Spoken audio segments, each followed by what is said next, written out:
Croatia's east has been beset by the worst flooding the region has ever seen. This was the scene earlier today in the village of Račinovci. Croatian television captured these images before army and rescue crews arrived. Only a few residents remained. Most had already been evacuated. Many farm animals were left behind and most could not be rescued. The situation remains very serious around the town of Županja, especially to the southeast along the Sava River. Residents are being evacuated, but some are refusing to leave, which is creating problems for search and rescue crews.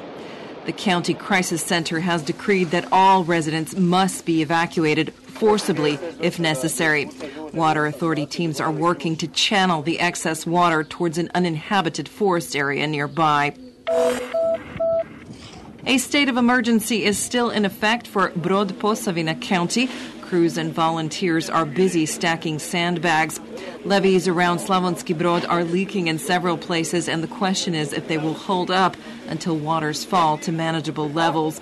All available resources have been mobilized on the ground.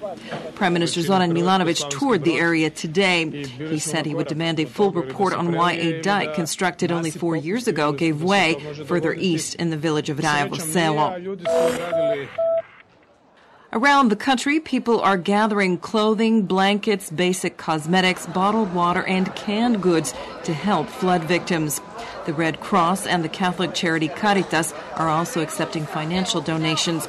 In the capital, several donation centers have been set up, the latest at the Zagreb Fairgrounds, where people can drop off the items they wish to donate. After touring flood-affected areas on Sunday, President Ivo Josipovic paid a visit today to Koprivnica, where the food manufacturing giant Podravka is located. The local community is holding a humanitarian drive, and the company has donated around 7 tons of food for flood victims.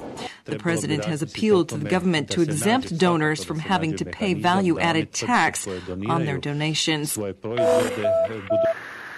The situation in Bosnia and Herzegovina remains very serious, especially along the Sava River.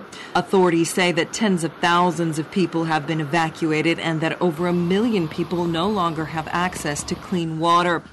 A fresh warning has been issued about the danger of landmines left over from the war and now dislodged by the flooding. Meanwhile, 25,000 people have been evacuated in Serbia because of severe flooding. At least 19 people have died and dozens have been injured. The town of Obrenovac, where the death toll stands at 12, is almost completely underwater. All residents have been evacuated. Authorities are bracing for high water that could remain for several days. EU foreign ministers addressed the catastrophic flooding in the region today.